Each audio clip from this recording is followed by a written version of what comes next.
Excel Techno School, Guruvayanakere, Venur. Admission open now. ಯಾರು ಕೂಡ ಸಿಕ್ಕಿಲ್ಲ. ಆಡಾಗಲೇ ನಡೆದಿರ್ತಕ್ಕಂಥ ಘಟನೆ ಸಾಕಷ್ಟು ಬೆಚ್ಚಿ ಬಿದ್ದಿದೆ. ನಗರದಲ್ಲೂ ಕೂಡ ಮುಸುಕುದಾರಿಗಳು ಸಾಕಷ್ಟು ಓಡಾಟ ಮಾಡಿದ್ದಾರೆ ಸರ್. ಬಡಾವಣೆ ನಿವಾಸಿಗಳೆಲ್ಲ ಒಂದು ರೀತಿ ಆತಂಕಕ್ಕೆ. ನಿನ್ನೆ ಹುಣಸೂರಿನಲ್ಲಿ ಮಧ್ಯಾಹ್ನದ ಸಂದರ್ಭದಲ್ಲಿ ರಶೀದ್ ಅವರಿಗೆ ಸೇರಿದಂಥ ಚಿನ್ನ ಬೆಳ್ಳಿ ಅಂಗಡಿಗೆ ಬಂದೂಕುದಾರಿಗಳು ಮುಸುಕುದಾರಿಗಳು ನುಗ್ಗಿ 5 ಕೋಟಿಗಿಂತ ಹೆಚ್ಚು ಮೌಲ್ಯದ ಚಿನ್ನ ಬೆಳ್ಳಿ ವಜ್ರವನ್ನು ದರೋಡೆಯನ್ನು ಮಾಡಿಕೊಂಡು ಹೊರಟು ಹೋಗಿದ್ದಾರೆ. ನಮ್ಮಲ್ಲಿ ಹಗಲು ದರೋಡೆ ಅಂತ ಹೇಳ್ತಾರೆ. ಹಗಲು ದರೋಡೆಗೆ ನಮ್ಮ ಮೈಸೂರಿನಲ್ಲಿ ಆಗಿಂದಾಗ್ಗೆ ಉದಾಹರಣೆಗಳು ಸಿಗ್ತಾ ಇದ್ದಾವೆ. ಇವತ್ತು ಸಿದ್ದರಾಮಯ್ಯ ಸಾಹೇಬರು 2013ರಿಂದ 2018ವರೆಗೂ ಮೊದಲನೇ ಸಾರಿ ಮುಖ್ಯಮಂತ್ರಿ ಆಗಿದ್ದಾಗಲೂ ಪೊಲೀಸ್ ಇಲಾಖೆ ಬಗ್ಗೆ ಆಗಲಿ, ಅಧಿಕಾರಿಗಳ ಬಗ್ಗೆ ಆಗಲಿ, ಕಾನೂನು ಸುವ್ಯವಸ್ಥೆಗಾಗಲಿ ಯಾವುದೇ ಬೆಲೆ ಇಲ್ಲದೆ ಇದ್ದಂಥ ಒಂದು ಪರಿಸ್ಥಿತಿ ಸೃಷ್ಟಿಯಾಗಿತ್ತು. ಈ ಮಾತನ್ನು ಯಾಕೆ ಹೇಳ್ತಾ ಇದ್ದೀನಿ ಅಂದರೆ, 2015ರಲ್ಲಿ ರಾಜು ಮರ್ಡರ್ ಕೇಸ್ ಆಯಿತು.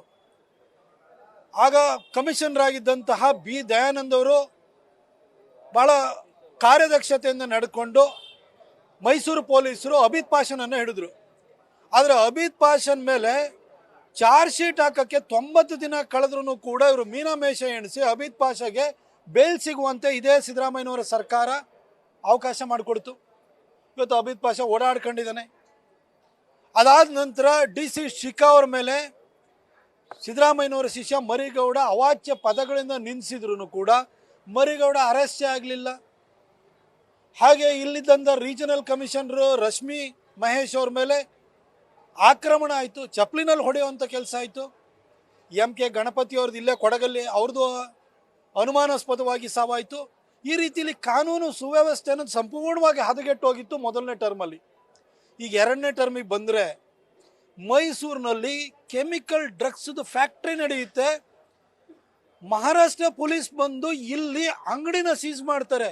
ರಿಂಗ್ ರೋಡಿಗೆ ಅಂಟ್ಕೊಂಡಿರೋ ಜಾಗದಲ್ಲಿ ಅಂಗಡಿ ನಡೀತಾ ಇದೆ. ಆದರೆ ಇಲ್ಲಿನ ಲೋಕಲ್ ಪೊಲೀಸಿಗೆ ಅದ್ರ ಬಗ್ಗೆ ಮಾಹಿತಿ ಇಲ್ಲ, ಇಂಟೆಲಿಜೆನ್ಸ್ ಅವರು ಅದಕ್ಕೆ ಮಾಹಿತಿ ಕೊಟ್ಟಿಲ್ಲ, ಅಥವಾ ಅವ್ರಿಗೆ ಗೊತ್ತಿದ್ರು ಕೂಡ ಆಳುವ ಸರ್ಕಾರ ಅವ್ರ ಪರನೇ ಇದೆ ಅಂತೇಳಿ ಹೇಳ್ಬಿಟ್ಟು ಕಣ್ಣು ಮುಚ್ಕೊಂಡಿದ್ರು ಅಂತೇಳಿ ನಮಗೆ ಅನುಮಾನ ಕಾಡುತ್ತೆ. ಈಗ ಹುಣಸೂರಿನಲ್ಲಿ ಹಗಲು ದರೋಡೆ ಆಗಿದೆ. ಇತ್ತೀಚೆಗೆ ಕಾರ್ತಿಕನ ಹುಡುಗನ್ನ ಅಟ್ಟಾಡಿಸಿ ಕೊಂದರು, ಕೊನೆಗೆ ಕಾರ್ತಿಕನ ಸಹಚರನನ್ನು ಕೊಂದರು. ಹೀಗೆ ಒಂದು ಹಿಂದೆ ಒಂದು ದಾಳಿಗಳಾಗ್ತಾ ಇದೆ. ದಸರಾ ನಡೀತಾ ಇದೆ. ದಸರಾ ಮೈಸೂರಿನ ಹೃದಯ ಭಾಗದಲ್ಲಿರುವಂಥ ಎಕ್ಸಿಬಿಷನ್ ಗ್ರೌಂಡಲ್ಲಿ ಹಕ್ಕಿಪಿಕ್ಕಿ ಜನಾಂಗಕ್ಕೆ ಸೇರಿದಂಥ 9 ವರ್ಷದ ಬಾಲಕಿ ಮೇಲೆ ಅತ್ಯಾಚಾರ ಆಗಿ ಕೊಲೆ ಆಗುತ್ತೆ. ಮುಖ್ಯಮಂತ್ರಿಗಳು ಮಾತಾಡಲ್ಲ, ಹೋಮ್ ಮಿನಿಸ್ಟ್ರು ಮಾತಾಡಲ್ಲ, ದಲಿತ ಸಮಾಜಕ್ಕೆ ಸೇರಿದಂಥ ಬಾಲಕಿ ಬಗ್ಗೆನೂ ಕೂಡ ಒಂದು ಧ್ವನಿ ಎತ್ತೋರ ಗತಿ ಇಲ್ದಂಗೆ ಆಗೋಗುತ್ತೆ. ಅಂದರೆ ಇವತ್ತು ಪರಿಸ್ಥಿತಿ ಏನು ಸೃಷ್ಟಿಯಾಗಿದೆ? ಏನು ಬೇಕಾದ್ರೂ ನಡೀಲಿ, ನಾನು ಕುರ್ಚಿನಲ್ಲಿ ಭದ್ರವಾಗಿ ಕೂತ್ಕೊಂಡಿರೋಣ ಅಂತ ಸಿದ್ದರಾಮಯ್ಯನವ್ರು ಅಂದ್ಕೊಂಡಿದ್ದಾರೆ. DK ಅವರು ಕುರ್ಚಿನ ಎಳಿಬೇಕು, ಸಿದ್ದರಾಮಯ್ಯನವ್ರು ಕುರ್ಚಿನಲ್ಲೇ ಇರಬೇಕು. ಇದರ ಆಚೆಗೆ ಇವತ್ತು ರಾಜ್ಯದಲ್ಲಿ ಇನ್ನೇನು ನಡೀತಾ ಇಲ್ಲ. ಅಧಿಕಾರದಲ್ಲಿ ಉಳ್ಕೊಳ್ಳುವಂತಹ ಒಂದು ಪ್ರಯತ್ನ ಬಿಟ್ಟರೆ ಏನಿಲ್ಲ. ಹಾಗಾಗಿ ಕಾನೂನು ಸುವ್ಯವಸ್ಥೆ ಹಾಳಾಗ್ತಾ ಇದೆ. ಮೈಸೂರಿನಲ್ಲಿ ಇಷ್ಟು ದೊಡ್ಡ ಪ್ರಮಾಣದಲ್ಲಿ ಟೂರಿಸ್ಟ್ಗಳು ಬರ್ತಾ ಇದ್ದಾರೆ, ಭದ್ರತೆಯನ್ನು ಕೊಡಬೇಕು. ಈಗ ಕ್ರಿಸ್ಮಸ್ ಹಾಲಿಡೇಸ್ ಇದ್ದು ಜನಜಂಗುಳಿ ಇರುವಂಥ ಸಂದರ್ಭದಲ್ಲಿ ಹುಣಸೂರಿನಲ್ಲಿ ಈ ರೀತಿ ದರೋಡೆ ಮಾಡಿದ್ದಾರೆ ಅಂತೇಳಿ ಹೇಳಿದರೆ ಕಾನೂನು ಸುವ್ಯವಸ್ಥೆ ಅಥವಾ ಪೊಲೀಸ್ ಇಲಾಖೆಗೆ ಯಾರು ಅಂಜುತ್ತಾ ಇಲ್ಲ. ಯಾಕೆಂದರೆ ಪೊಲೀಸ್ ಇಲಾಖೆನೂ ಕೂಡ ಇವತ್ತು ಸಂತ್ರಸ್ತರ ಪಟ್ಟಿನಲ್ಲಿದೆ. ಈ MLAಗಳಿಗೆ, ಈ ಮಂತ್ರಿಗಳಿಗೆ ಅವರ ಮೀಟ್ರನ್ನ ತುಂಬಿ ಲಕ್ಷಾಂತರ ರೂಪಾಯಿ ಅವರ ಪೋಸ್ಟಿಂಗ್ ದುಡ್ಡು ಕೊಟ್ಟು, ರಿನ್ಯೂವಲ್ ದುಡ್ಡು ಕೊಟ್ಟು ಅವರು ಹೈರಾಣಾಗಿ ಸುಮ್ಮನಾಗ್ಬಿಟ್ಟಿದ್ದಾರೆ. ಸರ್, ನಿನ್ನೆ ಘಟನೆಗೆ ಸಂಬಂಧಪಟ್ಟಂತೆ ಸರ್, ಈ ಹಿಂದೆ ಕೂಡ ಮೈಸೂರು ವಿದ್ಯಾರಣ್ಯಪುರಮಲ್ಲಿ ಒಬ್ಬನ ಹತ್ಯೆ ಮಾಡಿ ಚಿನ್ನಾಭರಣ ಕದ್ದು ಹೋಗ್ತಿದ್ರು ಸರ್. ಈ ಥರದಲ್ಲಿ ಏನು ಯಾರಿಗೂ ಭಯ ಅನ್ನೋದೇ ಇಲ್ವಾ ಸರ್ ಅಂತ ನಿನ್ನೆ ಕೂಡ ಆ ಥರದ ಇನ್ಸಿಡೆಂಟ್ ಆಗ್ತಿದೆ. ಗನ್ ತೋರಿಸಿದ್ದಾರೆ ಸರ್. ನಮ್ಮ ಪೊಲೀಸ್ ಇಲಾಖೆ ಅತ್ಯಂತ ಒಂದು ಕಾರ್ಯದಕ್ಷ ಇಲಾಖೆ ಅದು. ಈ ಇಲಾಖೆಗೆ ನೀವು ಫ್ರೀ ಹ್ಯಾಂಡ್ ಕೊಡ್ತು ಅಂತಂದರೆ 24 ಅವರ್ಸಲ್ಲಿ ಮೈಸೂರನ್ನ ಇಡೀ ಎಂಟೈರ್ ಮೈಸೂರನ್ನ ಕ್ಲೀನಪ್ ಮಾಡಿಬಿಡ್ತಾರೆ ಇವರು. ಯಾಕೆಂದರೆ ಇಲ್ಲೊಂದು ಸಾಮೂಹಿಕ ಅತ್ಯಾಚಾರ ನಡೆದಾಗ ಅಲ್ಲಿ ಬಿದ್ದಂಥ ಒಂದು ಬಸ್ ಟಿಕೆಟ್, ಒಂದು ಬೀಡಿಯ ಸಿಪ್ಪೆಯನ್ನು ಹಿಡ್ಕೊಂಡೋಗಿ ಟ್ರೇಸ್ ಮಾಡಿ ಬಂದರು. ಇಲ್ಲ, ಈಗ ACP ಶಿವಶಂಕರ್ ಇದ್ದಾರೆ, ಎನ್ಕ್ವೈರಿ ಆಫೀಸರ್ ಆಗಿದ್ರು, ಟ್ರೇಸ್ ಮಾಡ್ತಾರೆ. ಪೊಲೀಸರಿಗೆ ದಕ್ಷತೆ ಇದೆ. ನೀವು ಪೊಲೀಸರು ಇವತ್ತು ಅವರು ಸಂತ್ರಸ್ತರಾಗಿ ಹೋಗಿದ್ದಾರೆ. ಅವರು ಈ MLAಗಳ ಈ ಕಾಟ ತಡ್ಕೊಳಕ್ಕಾಗ್ತಿಲ್ಲ, ಮಂತ್ರಿಗಳ ಕಾಟ ತಡ್ಕೊಳಕ್ಕಲ್ಲ. ಪೋಸ್ಟಿಂಗಿಗೆ ಕೋಟ್ಯಾಂತರ ರೂಪಾಯಿ, ಲಕ್ಷಾಂತರ ರೂಪಾಯಿ ಇಸ್ಕೊಂಡು ಅವರಿಗೆ ಇವ್ರದ್ದು ಇವರಿಗೆ ತುಂಬಿರ್ತಾರಲ್ಲ ಅದನ್ನು ಅವರು ಮತ್ತೆ ವಾಪಸ್ ಪಡ್ಕೊಳ್ಳೋದು, ಮತ್ತು ಇನ್ನೊಂದು ಸರಿ ರಿನ್ಯೂವಲ್ ಚಾರ್ಜಸ್ ಕೊಡೋದಕ್ಕೆ ಮತ್ತೆ ಜೋಳಿಗೆ ತುಂಬಿಸ್ಕೊಳ್ಳೋದು, ಇದರಲ್ಲಿ ಅವರು ಸುಸ್ತಾಗಿ ಹೋಗಿದ್ದಾರೆ. ಹಾಗಾಗಿ ಪರಿಸ್ಥಿತಿ ಸೃಷ್ಟಿಯಾಗಿದೆ. ಪೊಲೀಸ್ ಇಲಾಖೆ ಬಗ್ಗೆ ನಾನು ಹೇಳಲ್ಲ, ಆದರೆ ಆಳುವವರು ಸರಿ ಇದ್ದರೆ ಪೊಲೀಸ್ ಇಲಾಖೆ 24 ಗಂಟೆನೇ ಈ ಪರಿಸ್ಥಿತಿ ಸರಿ ಮಾಡ್ತಾರೆ.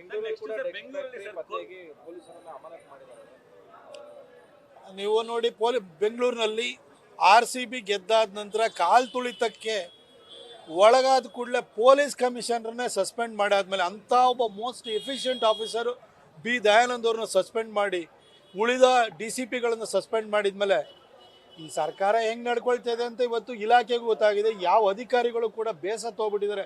ಈ ಸರ್ಕಾರ ತೊಲಗೋಗ್ಲಿ ಅಂತ ಕಾಯ್ತಾರೆ, ಆದರೆ ಏನು ಮಾಡ್ತೀರಿ, ಜನ 5 ವರ್ಷ ಕೊಟ್ಟಿದ್ದಾರೆ, ಅದಕ್ಕೋಸ್ಕರ ಹಲ್ಲು ಕಚ್ಕೊಂಡು ತಡ್ಕೊಳ್ಬೇಕಾದ ಸ್ಥಿತಿ ಬಂದಿದೆ. ಸರ್, ಈ ಡ್ರಗ್ಸ್ ಮುಟ್ಟುಗೋಲು ಹಾಕ್ಲಿಕ್ಕೆ ಸರ್ ಈಗ ಬೆಂಗಳೂರಲ್ಲಿ 400 ಕೋಟಿ ರೂಪಾಯಿ, ಈಗ ಮೈಸೂರಲ್ಲಿ 400 ಕೋಟಿ ರೂಪಾಯಿ ಅಷ್ಟು ಮೌಲ್ಯದ ಡ್ರಗ್ಸ್ ಸಿಕ್ಕಿದ್ದು ಸರ್. ಈ ಬೆಂಗಳೂರು ಸರ್ದಿ ಸರ್, ಏನು ಯುವ ಜನತೆಯನ್ನ ಈ ರೀತಿ ದುಷ್ಪರಿಣಾಮ ಬೀರ್ಲಿಕ್ಕೆ ಕಾರಣೀಭೂತರಾಗ್ತಾರೆ, ಅಂತರ ವಿರುದ್ಧ ಕಠಿಣ ಕ್ರಮ ಯಾಕೆ ಆಗ್ತಿಲ್ಲ ಅಂತ ಸರ್? ನೋಡಿ, ಒಂದು ದೇಶವನ್ನು, ಒಂದು ಜನಾಂಗವನ್ನು, ಒಂದು ಸಮಾಜವನ್ನು ಹಾಳು ಮಾಡಬೇಕು ಅಂತಂದರೆ ಅದು ಯುದ್ಧನೇ ಮಾಡಬೇಕು ಅಂತಿಲ್ಲ. ಅವರನ್ನು ಈ ಡ್ರಗ್ಸ್ದು ವ್ಯಸನಿಗಳನ್ನಾಗಿ ಮಾಡಿಬಿಟ್ರೆ ಸಾಕು. ನಾವು ಉಡ್ತಾ ಪಂಜಾಬ್ ಸಿನಿಮಾ ನೋಡಿದ್ದೀವಿ, ಅದು ರಿಯಲ್ ಸ್ಟೋರಿ, ಅದು ಏನಾಗ್ತಿದೆ ಅಂತ ನಾವು ನೋಡಿದ್ದೀವಿ. ಇವತ್ತು ಬೆಂಗಳೂರಲ್ಲ, ಮೈಸೂರಲ್ಲ, ಇವತ್ತು ಸಣ್ಣ ಸಣ್ಣ ಪಟ್ಟಣಗಳಲ್ಲೂ ಕೂಡ ಇವತ್ತು ಗಾಂಜಾ ಅಥವಾ ವೀಡ್ ಅಂತ ಏನು ಹೇಳ್ತೀರಿ ಅದಿರ್ಬೋದು, ಕೆಮಿಕಲ್ ಡ್ರಗ್ಸ್ ಇರ್ಬೋದು, ಇವತ್ತು ಸಿಗ್ತಾ ಇದೆ. ಇವತ್ತು ನಮ್ಮ ಸೊಸೈಟಿನೇ ಹಾಳು ಮಾಡುವಂಥ ಒಂದು ಪ್ರಯತ್ನ ನಡೀತಾ ಇದೆ. ಆದರೆ ಸರ್ಕಾರ ಇದನ್ನೆಲ್ಲ ಮಟ್ಟ ಹಾಕುವ ಬದಲು ಆ ಪೊಲೀಸ್ ಇಲಾಖೆನ ಅವ್ರನ್ನ ರಕ್ತ ಹಿಂಡಿ ಅವರು ಬರೀ ಇವರಿಗೆ ಫೀಸ್ ತುಂಬೋದ್ರೊಳಗಡೆ ಅವ್ರ ಕಾಲ ಕಳೆಯುವಂಗೆ ಮಾಡಿದ್ದಾರೆ. ಇದು ಸರ್ಕಾರಕ್ಕೆ ಸಮಾಜದ ಬಗ್ಗೆ ಯಾವುದೇ ಸಂವೇದನೆ ಇಲ್ಲ, ಕಾಳಜಿ ಇಲ್ಲ ಅನ್ನೋದನ್ನು ತೋರಿಸುತ್ತೆ. ಈ ಸರ್ಕಾರ ಬದಲಾಗದೆ ಹೊರತು ಇದ್ಯಾವುದು ಸರಿಯಾಗ್ಲಿಕ್ಕೆ ಸಾಧ್ಯ ಇಲ್ಲ. ಸರ್, ಬೆಂಗಳೂರಲ್ಲಿ ಸರ್ ಕೋಗಿಲು ಲೇಔಟ್ ಸಂಬಂಧಪಟ್ಟಂತೆ ರಾಜಕಾರಣ ನಡೀತಿದೆ ಸರ್. ಅಂದ್ರೆ ಅಲ್ಲಿರುವಂತಹ ಮನೆಗಳನ್ನ ಡೆಮಾಲಿಷ್ ಮಾಡ್ತಾರೆ, ಕೇರಳದ CM ಟ್ವೀಟ್ ಮಾಡ್ತಾರೆ, ಒಂದಷ್ಟು ಅವರವರ ನಡುವೆ. ಕೇರಳ CM ಪಿಣರಾಯಿ ರವಿ ಯಾಕಾಗಿ ಎಂಟ್ರಿ ಮಾಡಿರು? ಕೇರಳದ ವ್ಯಕ್ತಿಯೊಬ್ಬನ್ನ ಆನೆ ತುಳಿತಕ್ಕೆ ಸಿಕ್ಕಿ ಸತ್ತ ಅಂತೇಳಿ ಹೇಳಿ ಕರ್ನಾಟಕ ಸರ್ಕಾರ ಪ್ರಿಯಾಂಕಾ ಗಾಂಧಿ ಮಾತು ಕೇಳ್ಕೊಂಬಿಟ್ಟು ಕಾಂಪೆನ್ಸೇಷನ್ ಕೊಡುತ್ತೆ ಅಂದರೆ ಕೇರಳ ಸರ್ಕಾರ ಈ ಸಿದ್ದರಾಮಯ್ಯ ನಮ್ಮ ಮಾತು ಕೇಳ್ತಾರೆ. ಹೆದರಾದ್ರೂ ಕೂಡ ಕೇರಳದಿಂದ ಅಲ್ಲಿ ನೆಲೆ ಇಲ್ದಲೆ ಇಲ್ಲಿಗೆ ಬಂದಿದ್ದಾರಲ್ಲ ಅವರಿಗೆಲ್ಲ ಆಶ್ರಯ ಕೊಡ್ತಾರೆ ಅಂತ ಹೇಳ್ಬಿಟ್ಟು ಅವರು ನಮ್ಮೆಲ್ಲ ಪ್ರೆಷರನ್ನು ಹಾಕ್ತಾ ಇದ್ದಾರೆ. ಆದರೆ ಕೇರಳದಲ್ಲಿ ಬ್ಯಾಕ್ ವಾಟ್ರು, ಕೋಕೋನಟ್ ಟ್ರೀ, ಅದು ಬಿಟ್ಟರೆ ರೆಸಾರ್ಟ್ಗಳು ಬಿಟ್ಟರೆ ಏನಿದೆ ಅಲ್ಲಿ ಮಣ್ಣಂಗಟ್ಟಿ? ಹೇಳಿ, ಕೇರಳದಲ್ಲಿ ಏನಿದೆ? ನಾವೇನಾದ್ರು ಕೇರಳಕ್ಕೆ ಹೋಗಿದ್ರೆ ಏನೋ ದೇವಸ್ಥಾನಕ್ಕೆ ಹೋಗ್ಬೇಕಷ್ಟೇ. ಕೇರಳದವ್ರು ಇರೋರೆಲ್ಲ ಗಲ್ಫ್ ಕಂಟ್ರಿನಲ್ಲಿ ಕೂತಿದ್ದಾರೆ. ಅಲ್ಲಿ ನಿಮಗೆ ಒಂದು ಕಾರ್ಖಾನೆ ಬರೋಕ್ಕೆ ಬಿಡಲ್ಲ, ಒಂದು ರೋಡ್ ಎಕ್ಸ್ಪಾನ್ಷನ್ ಮಾಡ್ಲಿಕ್ಕೆ ಬಿಡಲ್ಲ. ಎಲ್ಲ ಬಂದು ಅಲ್ಲಿ ಕೇರಳದಲ್ಲಿ ಅವರು ನೆಲೆ ಇರೋದು ಕೇರಳ, ಬಂದು ವಾಸ ಮಾಡೋದು, ದುಡಿಯೋದು ಇಲ್ಲ ಮೈಸೂರಿನಲ್ಲೇ ಎಲ್ಲೇನು ಎಲ್ಲ ಕಡೆ ನೋಡಿ ಇಲ್ಲಿ ಬಂದು ವಾಸ ಮಾಡ್ತಾರೆ. ಅನಧಿಕೃತವಾಗಿ ಬರ್ತಾರೆ, ಎಲ್ಲೋಗಿ ಸರ್ಕಾರಿ ಭೂಮಿನಲ್ಲಿ ಶೆಡ್ ಕಟ್ಕೊಳ್ತಾರೆ. ಅವರಿಗೆಲ್ಲ ಬಿಟ್ಕೊಡ್ಬೇಕು ಅನ್ನೋ ನಮಗೇನಿದೆ?